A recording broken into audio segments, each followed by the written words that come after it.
জীবনকে সাজাতে জীবনকে রাঙাতে কোরআনই হলো সঠিক দিশা। এসো শিখি আরবি ভাষা, এসো শিখি আরবি ভাষা, সহজ সরল ছন্দ সুরে।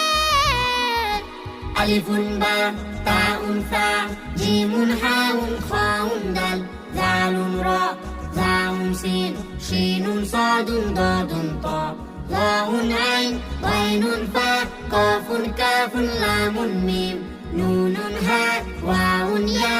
هذه حروف الهجاء ألف باء আলিফুন